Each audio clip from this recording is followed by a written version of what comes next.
Welcome to Building the Future. I'm your host, Kevin Horick. You can find the show online at buildingthefutureshow.com or follow me on Twitter at BuildingShow. You can also find it on iTunes, Stitcher, and YouTube. I'm excited to announce that I am now a brand ambassador for the Business Rock Summit in Manchester, England, April 21st and 22nd, where Steve Wozniak is headlining. More details at business-rocks.com. Welcome back to the show. Today we have Alex Coleman, founder of Self-Taught Coders. Alex, welcome to the show. Hey, Kevin. Thanks for having me. Yeah, no problem. I think what you're doing with Self-Taught Coders and your course is actually really interesting and much needed in the industry, and that's why I wanted you to be on the show. But before we kind of get into that, maybe we talk about kind of where you grew up. Sure. I was born in Maryland, sort of in between Baltimore and DC, but moved up to north of Philadelphia, actually, when I was around 6 years old. So I grew up there for my whole life until I went to college, which was in Boston, actually. Interesting. Okay. No, that's cool. So are you in Boston currently? I'm not. I've been following around my wife as she's been pursuing and just recently got her PhD in psychology. Oh, nice. So I was in Boston for 10 years. Boston sort of was my adult home for a long time. So I was there for 10 years. Last year was right outside of Chicago for a year, and now I'm actually in Phoenix, Arizona. Oh, wow. So you've been kind of all over the States. Yep. No, that's good. That's awesome. That's the interesting thing I find about Americans just being Canadian is you guys seem to move around the country quite a bit. And there's nothing wrong with that. It's just it's kind of fascinating to me. Yeah, no, it's been fun. I mean, we've been in quite a few different parts of the country at this point, so it's really cool to be in different places, meet different people, and see different parts of the country. Sure. No, that's awesome. So I'm curious then, how did you get into technology? So I grew up with a dad who was sort of an early adopter of all things. Right. He didn't start out career-wise. He's an electrical engineer by trade and actually has a bachelor's in physics, but he was always into new technology. So my first computer, for example, was a Commodore 64. Right. And I have very fond memories of playing Duke Nukem in my basement on that computer. What an incredible game. Yep, totally. I remember playing that like religiously as a kid. So good, the side scrollers. And we had one of the first Nintendos, and then I remember, by far the best Christmas present I've ever gotten was a Super NES. So Sure. I've sort of always been there. My dad was always building his own computers, letting me follow along and help out and stuff like that. So I developed a passion, alongside him. No, that's awesome. It makes total sense. I'm kind of the same way. Like my dad worked for the government up here, and every weekend he used to bring home one of the like Apple IIs, and I used to play like Stratego on that in like black and white. It was awesome. That's awesome. So I'm curious then, kind of where did you go to school? So I went to school at Northeastern in Boston, and I, again, following my dad's footsteps, who also went there, and I went for information science and ended up tacking on a dual major in cognitive psychology.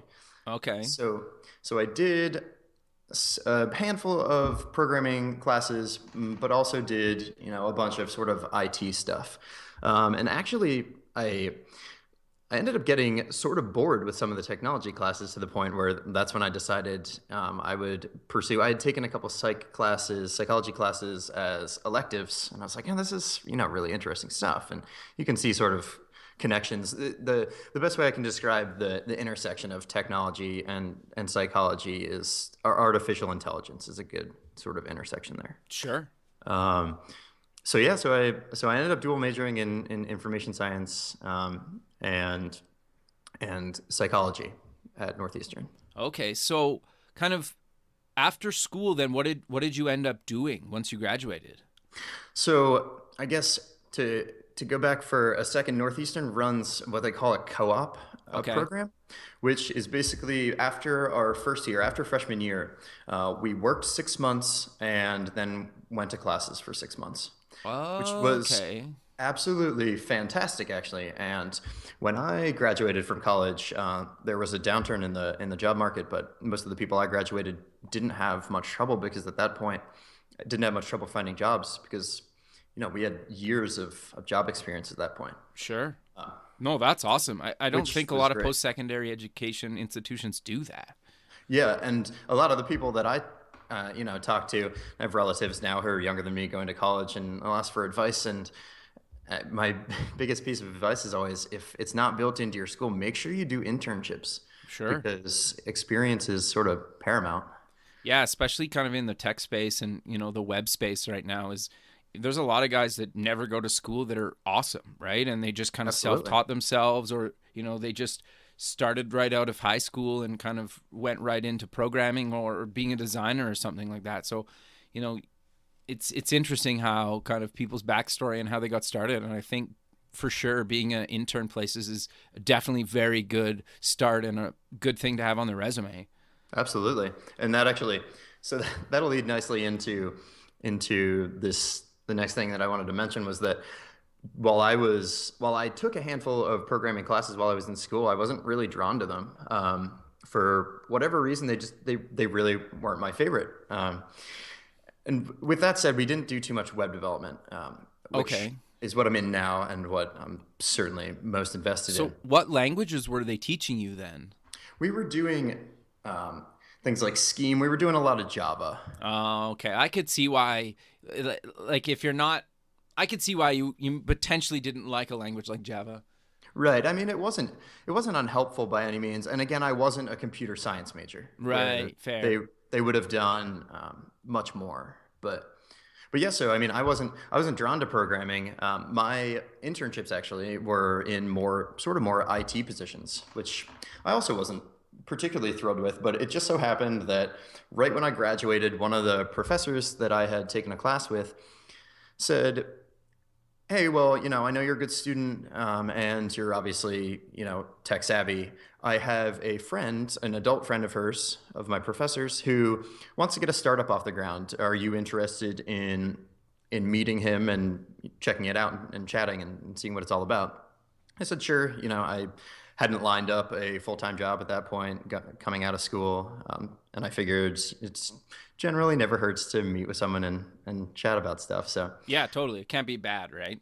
absolutely. So I went and met with him, and he pitched a sort of idea to me and was like, hey, well, do you think you can build this thing for me? After he goes through a 100-slide PowerPoint about his whole application idea.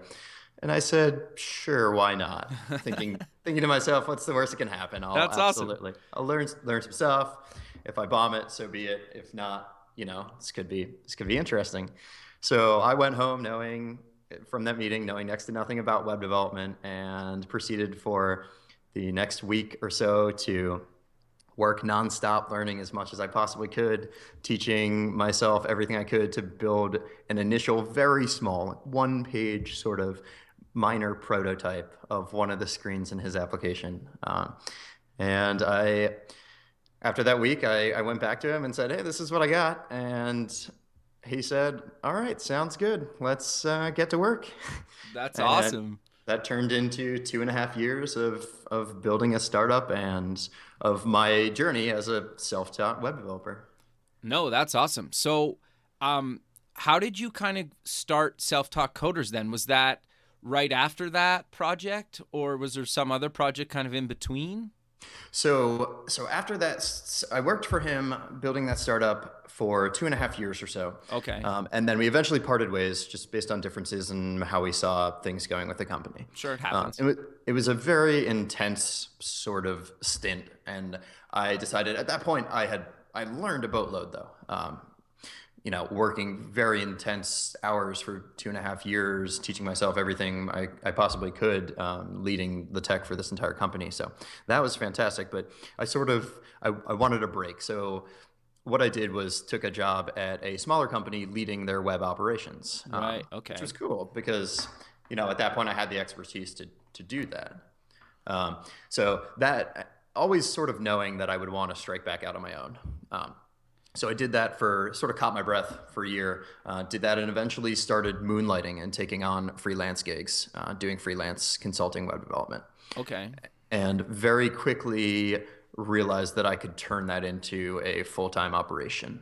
So within the last month that I was at that company, I continued to build up a stable of clients, and then eventually gave notice and struck out as a full-time consultant in web development. Okay.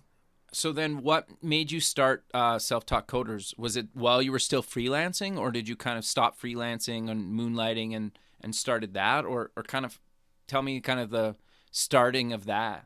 Sure. So actually, what happened was someone approached me with a consulting gig, and was like, "Hey, it was the small architectural firm. Okay. They do sign fabrication and design in the architecture space, and they came to me and said, "We have this idea for this application, and we want you to help." It was a father and son team, and they wanted the son to. They wanted me to bring me on to help the son learn to build their application. So he didn't have the technical experience. So they wanted me to basically help them bring to fruition a first version of this application that they had the idea for. And at the same time, throughout the process, teach their son how the application was built and how everything's being done. Okay. So that was a very interesting, and they're still a client to this day. I still work with them, Oh, uh, awesome. but it was a fantastic experience. I have always naturally sort of gravitated towards teaching and helping people learn things. So this was just a very cool culmination of a lot of different skills. I get to do the web development stuff, of course, but also teach it to someone else at the same time. And How did you go about teaching Hit to somebody? Like, did he literally sit next to you and kind of like pair program a little bit, or kind of maybe talk a little bit about the process of how you kind of taught him?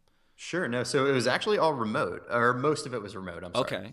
Um, we did a few initial sessions where I helped them plan out the whole application, sort of storyboarding, wireframing, bigger picture type stuff.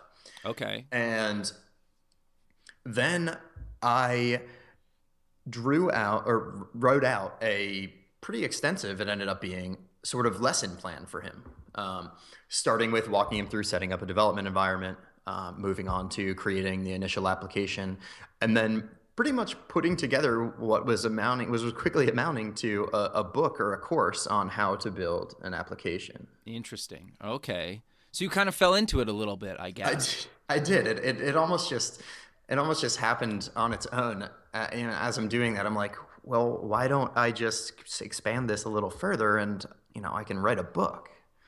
Yeah, no, I totally, that's interesting to me how like sometimes it just happens to you and you don't really see it coming, right? Or choose down that path. Yeah, absolutely. So then what exactly is self-taught coders? So self-taught coders is sort of a community at this point where I share a lot of knowledge on a lot of different topics around, growing and becoming a self-taught web developer. From the programming itself all the way through all the sort of the more intangibles or the more non-programming aspects, like preparing your physical environment, dedicating the time to doing things, the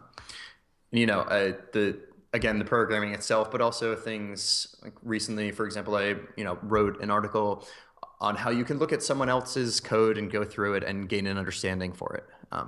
But things like that generally will help people build up knowledge and experience if they're interested in teaching themselves how to code and how to become a web developer, sort of, following some similar path to what I've done. Sure, no, I think that's awesome. So maybe let's talk about kind of your first course idea to launch and kind of like, obviously you kind of mentioned quickly like why you started it and whatnot, but kind of what exactly is it?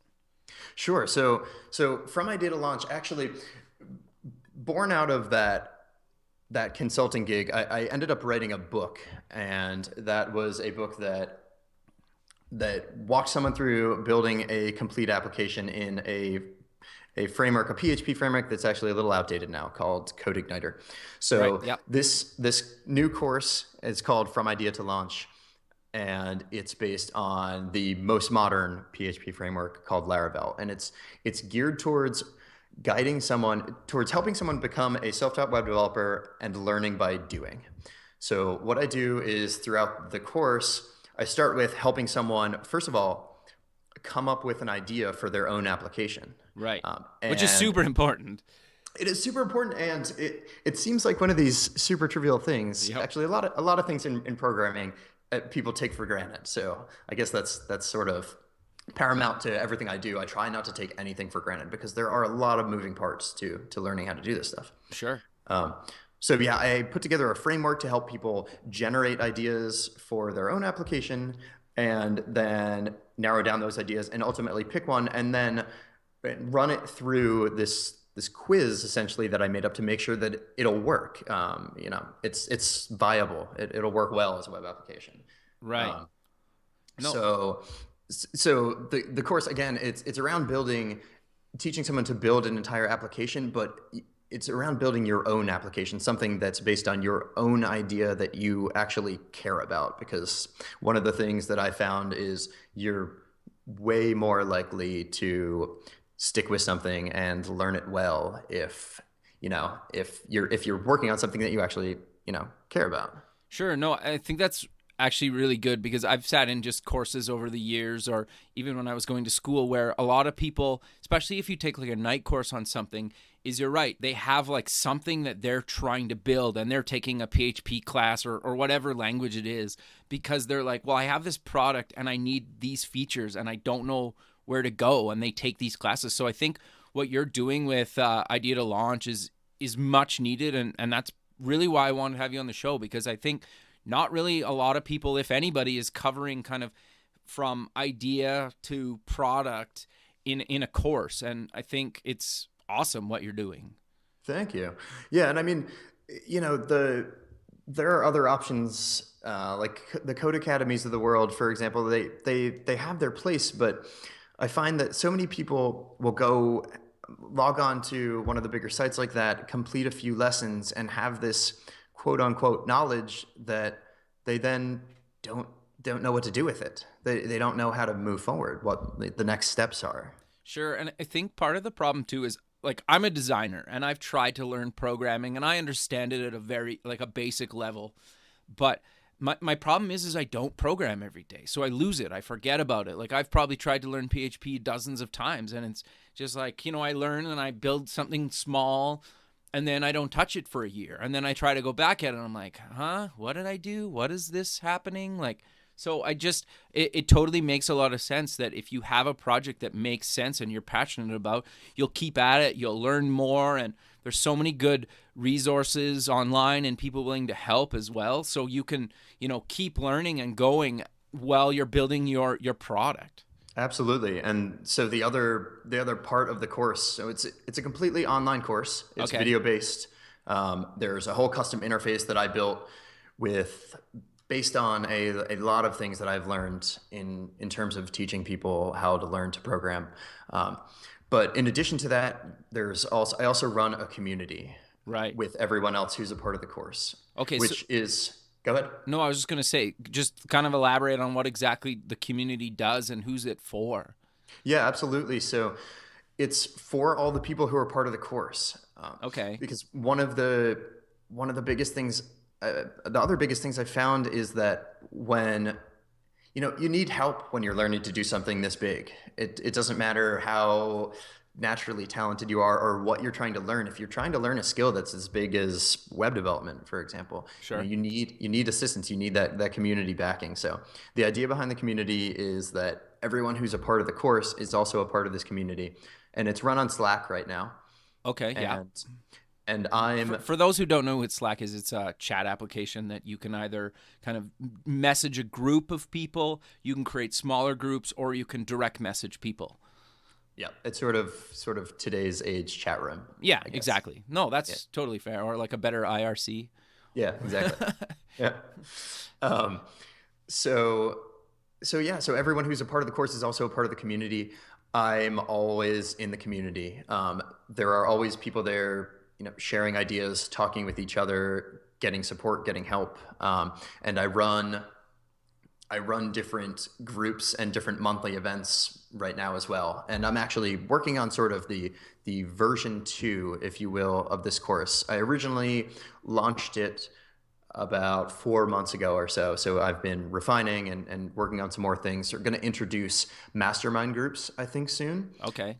so that people will have smaller groups to work with, because that ends up being a great way to share ideas and stay accountable, and keep on top of your own progress. Like you were saying, I mean, part of the trick to learning anything like this, I guess, is sticking with it, is making the progress, day after day, week after week, to make sure that everything doesn't fall by the wayside. I know, and I think part of the problem too is I kind of feel bad for people getting into the industry right now. Is there's so many layers nowadays. Like when I started, it was okay. You had HTML, and there was no CSS, and then Yeah. CSS got invented, and now there's SAS, and there's so many layers, and then JavaScript and all this stuff, and just like you kind of need to learn a handful or a couple of handfuls of things before you can even build something. So I think just having a support group to reach out to, because sometimes you can be looking at code and for hours and you can't figure out what's wrong, and then you just like get a second set of eyes and they're just like, oh, you missed a comma here, or period, or Yeah. semicolon. Well, probably not a period, but you know what I mean. If I'm looking to take the course, do I need a background in kind of web development, or who's it kind of for? Yeah, so I mean, that's the thing. It's definitely for tech savvy people who want to learn web development and are interested in building their own things on the web. But like you were sort of just alluding to, one of the so I talk to people all the time, obviously, running self-taught coders. Sure. I'm always corresponding with people who are learning, who are at various different stages. And one of the other things that you hear all the time, like you were just saying, everything's so complex now. It's like it's hard to, if you're starting out on your own, if you're not going through, say, a college course or one of the in-person boot camps, it's hard to put together a quote unquote curriculum for yourself. Where do you start? What do you learn? What do you learn first? Sure. What's the progression look like? So, and even when it was easier, like you were just talking about, when it was more just like, JavaScript and HTML and CSS, and that was it. Besides your other language, 8 or so years ago, it was still difficult to figure out, what the quote unquote right things were to learn. So Sure. that's a lot of what the course itself is sort of structured around. I give the path literally from start to finish. You can sort of approach it with different levels of knowledge. I mean, it would be helpful to have some understanding of how websites work at a basic level, and maybe have touched a few lines of code before, even if it was just HTML or CSS or something like that. But I really do walk you through and teach all of the fundamental skills as you build the application. No, that's awesome. So really anybody can start. It's helpful if you've tried a little bit of HTML and CSS before. Really, and really, I guess the biggest qualification would probably be non-technical, in that you're willing to put in the time. Sure. It takes time. It takes dedication. You're not going to just do this for 5 minutes once every 2 weeks and make a lot of progress. That won't happen. So, I mean, if you're actually interested in learning, though, and sitting down consistently and working on things, yeah, just about anyone in terms of technical experience. Yeah, and I think the thing to mention, like, I figured it out. This is my 20th year in this industry, and I'll openly admit that I still have no clue what I'm doing some days. Absolutely. So, and I think that's important to mention to people, that people that have been in it for long periods of time are still learning. They're still struggle with things. They still don't have all the answers. They still are sometimes they're just like, I'm completely stuck on this and I have no idea. And you need to ask either a coworker or And that's why I love the community that you're building, because not all you can't always get a specific answer on Stack Overflow. Like, I use it all the time, don't get me wrong, and I'm not trying to slag on them at all, but sometimes they don't know exactly what you're trying to do, and it takes a long time to kind of get an answer, or put enough together that somebody can give you the answer you're looking for. Where if you have a community that understands exactly what you're trying to do because they're in the course with you as well, and I get you're probably building different products, but they at least understand what you're trying to do because you kind of have a level ground, and I think just being able to reach out to somebody and get answers and support is hugely beneficial. And like, I've always kind of heard as a running joke, it was kind of like, if you're a designer or developer and you can't figure out something, it's kind of like the best designers and developers are the ones that go to either a coworker or somebody they think that could give them the answer right away, and then right to Google. It's like, how fast can you say, like, who can give me the answer, or I'm going to start Googling this. Right. Yeah. And I mean, one of the other things, so that combined with the fact that I have gone through this personally. I mean, I went through Sure. this whole journey. I remember what it was like to be a beginner. Sure. And you really, like you were just saying, you never know everything. It's absolutely impossible, especially in a field like this where things literally change every minute of Yep. every day. So yeah, that's that was one of the other sort of things. Even on Stack Overflow, sometimes you'll get these answers that either are filled with disdain for the fact that, oh, I can't believe you didn't know this, or it's when you're beginning, when you're starting out, it goes a long way to be interacting with and working with other people who understand what it feels like to be just starting out or to be a beginner. Totally. No, I think that's really good advice. So I'm curious then, how do I get started with Idea to Launch? Sure. So on the Self-Taught Coders site, there is a course link, and that will send you right to the From Idea to Launch page. So what's the URL of that? It's selftaughtcoders.com Okay, is the main site. and I'll post that link in the show notes as well. And then you can just use the course link up the top, and I will set up a special link with a discount for all the members of your show, all the people listening to the show. And they'll be able to access the course page. And by the time this is released, I'll have all of the sort of, like I mentioned, version 2 features and everything ready to go, with all the new community aspects and brand new revamped course interface. So awesome. So yeah, if you go to buildingthefutureshow.com under past shows and you go to Alex Coleman, I'll post that link to the course and website, and then later when Alex mentions all his social media and other things, that'll all be there as well. So I'm curious then, you mentioned kind of about having a passion for helping people and teaching, obviously, because you put out a book and courses. Like, what is it about helping people that you love so much? I just think that in general, if you are working on something that you're passionate about, that you should share as much of your knowledge as you possibly can. And that's sort of what I try to operate around. I mean, the majority of the knowledge that I have in terms of web development, I give away for free on selftaught.coders.com. For example, this course is the only thing that I even sell that's even paid.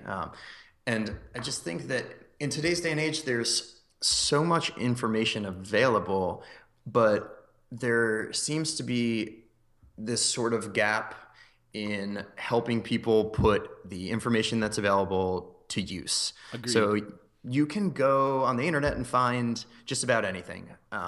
But when you talk about going on the internet to find anything or look anything up, a lot of times you're reading information or you're reading facts, and that's very different than actually turning that into usable knowledge and skills. And I think there's just, again, that's where we can make the biggest impact. So no matter what it is that you're passionate about, if you're passionate about playing guitar or skateboarding, there are plenty of people out there, guaranteed, that would love to learn more about how they can actually learn to do those things. So, since I happen to be passionate about web development, and I like teaching people, and I want to give back as much as I can. So I sort of focused a lot on that intersection and tried to help people as much as possible put not only learn things but put them to good use and make an impact in their lives. Because I think that's one of the most amazing things about having all this knowledge available is that we have a lot of choices now. So No, I think that's awesome. And I love the idea of kind of giving back the knowledge that, you've learned and kind of talking about your experiences and whatnot. And I know there's all the people that say, oh, like, don't you worry that they're going to take your job or something. And my response is always kind of like, well, I've done that already. I'm on to the next thing. It's like, right. I'll tell you how I did something that I'm not really working on anymore because I probably will never go back there. Or, like, it just seems kind of counterproductive, right? Yeah, and honestly, no, I'm never worried about that because one, if generally someone's not going to copy your idea straight up, one for one Exactly. or something like that. And two, frankly, a lot of people just they're not going to even use the information. You gotta realize that the minority or the majority of the people aren't going to even consider quote unquote copying what you're doing. So. And there are always more people out there that are truly willing to learn and aren't just looking to. And I mean, I guess in the field of tech, straight up copying something generally isn't really even feasible. So Yeah, because you have like a 6-month, maybe year window where if you rip off somebody, you could potentially do better or good with that because things are changing so fast.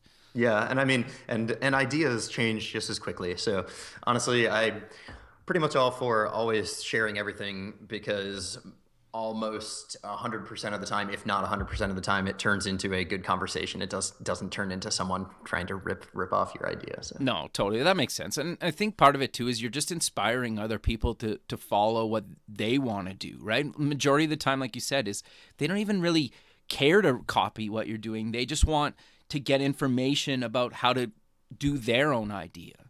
Right, exactly. And that's sort of been great at helping to empower people and see them working on something that they, actually care about. There are so many learn to program type courses and programs out there that are based around, build. I'm sure plenty of people listening have seen the build a to-do list application. Yep. Frankly, I don't give a shit about building a to-do list application, but I do love the idea of coming up with my own idea and building that. No. It's just way more exciting. Totally. I think that's super important.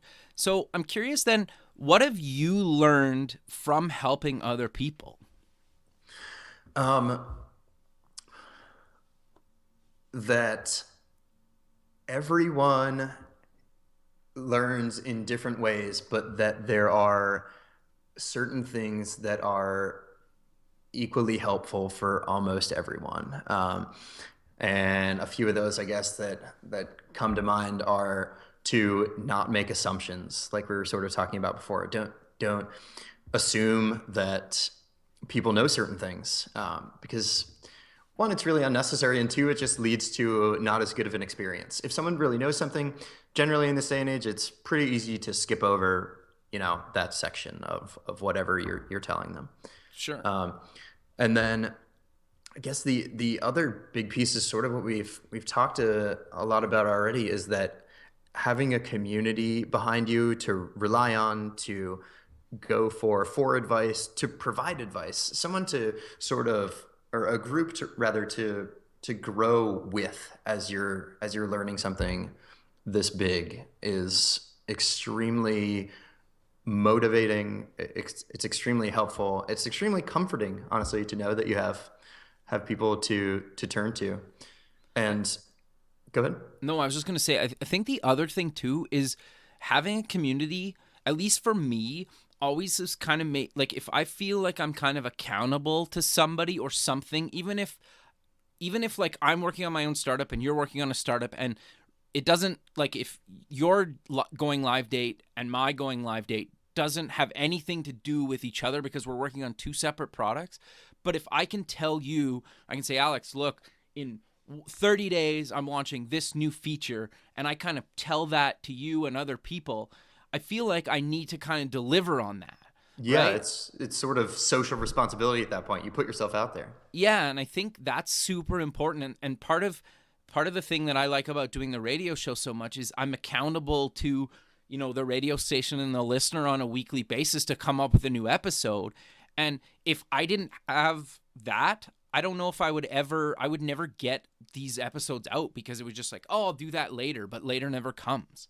Right. I mean, absolutely. I do it that every day. I mean, I work from home. So things like, for example, launching this second version of this course. I mean, I have a mapped out chart on the wall with dates about everything that I need to do, because the work doesn't just do itself. You gotta wake up and do it every day, and setting those guidelines for me is just absolutely necessary. I mean, you need something to work towards, pretty much. Sure. So I'm curious then, how do you motivate yourself to kind of, because you work, like you mentioned, you work from home. Like, how do you motivate yourself to actually work when you're at home? Because there's potentially other distractions. Sure. I mean, it's been a while now. And the first thing that I tell people when they ask me that question is, one, if you're going to work from home, you have to like what you're doing. You have Fair. to really like your job. You have to be passionate about it, excited about it, because otherwise, like you just said, you can find any number, hundreds of things to distract you, to prevent you from doing work while you're at home. Well, even sitting in front of a laptop, even at work, or if you're working from home, like, you can check social media, you can surf the internet. There's a million things. Just even being connected to the internet, I find, is distracting some days. Yeah, absolutely. I mean, that's why there are programs like, what is it, Rescue Time or Yeah, something, yeah, that yeah. you self-block yourself from certain websites. I mean, that's what it's come to, where we need to block ourselves from social media. But no, seriously, I mean, I keep almost all forms of communication on, just as quick productivity things that I follow. My phone is on Do Not Disturb almost all day. My Really? computer is on Do Not Disturb almost all day. I check email one time in the afternoon, a day, for at most an hour, usually around 4 p.m. or something like that. I never start the day checking email. So I'm Uh, curious then, just more about the email thing. I've do you read an email and then do you reply right away, or do you kind of say, well, no, I'll deal with that later? no, and that's one of the benefits of checking it once a day. Is my goal is on there to triage everything, archive everything that's not necessary, but to actually respond to the things that are important, as Okay. opposed to putting them off. Sure. No, I'm always fascinated by that, because you share the same. Anybody that I know that does exactly what you do tries to deal with email the second they decide, or like open that email. They're like, okay, I need to either reply to this person or archive it, or do whatever. And I'm kind of, I check email throughout the day, and I know it's kind of a bad habit, but like, my OCD is too off the charts to not do it. And so I find sometimes, though, is I read somebody's email, and if I'm really tired, or it's late at night or something, or I'm not really a morning person, so I find sometimes if I'm like, I cannot write back to this person intelligently, I'm gonna have to deal with this later. And I know sometimes you don't get back to them for days, because you're just like, you forget about it, or it's way down in your inbox. So I wish I was way more disciplined like yourself, and kind of could do that. Yeah, I mean, and that's, again, I'll probably stick with this forever, because again, I'm only checking it if I'm not too tired to respond to. So it's sort of, Oh, it's okay. the strategy sort of, you know, gets rid of a lot of those roadblocks. I mean, the one thing that has been immensely helpful occasionally, I don't use it as much anymore, but is an iOS, probably Android now too, called Mailbox. Yeah, yeah, yeah. And there are different forms of the solution now, but basically what it lets you do is delay emails. And so, for example, if you don't need to respond to an email for another week or something like that, you know that it's not necessary to respond to right now. you can tell this Mailbox app to delay the email for a week. And basically what it does is it removes it from your inbox and magically makes it reappear at the time or date that you set. So, Yeah, I use Google Inbox does the okay. exact same thing, and I use that. And they have a snooze thing, and I Yeah. do that with anything. I just like, okay, I need to deal with this in a week. Just snooze it to the morning of the day I need to deal with it. Or it's like if I get like airfare or concert tickets or something, I just Yeah. say like, okay, the morning of that I need this, you come back in my inbox and I'll deal with it then, or that's when I need it. So that is really good advice, and that has saved me tons of time too, and kind of allowed me to delay things. The Yeah. other thing I like too is it's just for Gmail. It's called Boomerang, and you can say I can reply to an email, but I can say send this in a few hours or days, or like I basically can send it later based on any parameters that I want, and I found that's pretty useful too. Huh. That's cool. Yeah, so I don't know, just some tools that people can use. So Absolutely. maybe let's cover any advice that you could give others that want to teach or do a course like yourself. Sure. So I guess the first thing I would say is to just start helping in any way you can. The if you're interested in if you already know you're far enough along that you're interested in building a course or writing a book or something like that, the first thing I would recommend doing is one, research. Two, Sure. this is a step that a lot of people love to skip and just make their dream product that unfortunately a lot of other people may not be interested in. So first start out by finding people that would actually be interested in your idea, and setting up a simple landing page to collect email addresses. But beyond that, in terms of actually writing a book or making a course, it's important to know that it's a lot of work and it will take a significant amount of time. So the biggest thing I can recommend is to create a good outline, and the second biggest thing is what we were talking about before is to set deadlines. Um, and then you need to really focus on working on it consistently. When I wrote my first book, I found it really helpful to go off to a coffee shop for a certain time every single day. So for 2 hours every afternoon, I would go to this coffee shop, and it was Okay. helpful. It was helpful to not only set those times, and set that session, but also to go to a different environment because it triggered my brain, to now you're here and you're working on this project. Sure. So when you went to a coffee shop, did you have headphones or listen to music or anything when you were there, or like do you kind of zone out a little bit? Because I know some people can't work in kind of a where there's like a lot of stuff going on around them. Yeah, I almost always use headphones. Okay. I listen to music all day nonstop, and I frequently, especially for writing, listen sometimes to. This is a trick from I learned from Ryan Holiday actually. Okay. Listen to a single pop song on repeat one for hours on end, Really? and that sounds probably very strange if you've never tried it before. But basically, what it does is and a pop song that's up, that has energy, it helps one keep you energized, but two, if you listen to it after a few loops, after it's repeated itself a couple times, it sort of becomes background noise, so it still has those positive energetic effects and drowns out other things, for example coffee shop noise of other people. But you also don't get hooked into the music or the lyrics. It doesn't disrupt your productivity, so Sure. that's a good hack to try. That's interesting because for me, I've heard from other people they say they have to listen to something without lyrics. Okay. For me, I can't listen to like if a band puts out a new record. Like I pay for Google Music and their streaming service and whatnot, and so obviously there's always new stuff coming out weekly. I can't listen to a band's new record if I'm trying to do design or I need to really focus. I need to listen to something that I've heard probably thousands of times, and then based on kind of what I'm doing, I pick a genre. So like if I'm doing design, I usually like something a lot more like upbeat and kind of like a little bit faster. Sometimes it's like metal or punk rock or something like that for me anyway. And then if I'm trying to do maybe even something a little bit more like coding, sometimes I try to try to listen to something a little bit more mellow. But again, it needs to be something that I know, and I know the artist and I know the albums really well. Or like you said, I can't focus at all because I'm just like, oh, I got to listen to the new stuff. Yeah, absolutely. And if I'm not doing, I don't always just listen to one song on repeat one. And if I'm Sure. not, I'm exactly the same way. I mean, I have to either know the music inside or out. But even better is, like you were saying, is instrumental for me, or something in a foreign language tends to work Oh, too. interesting. I never thought about the foreign language thing.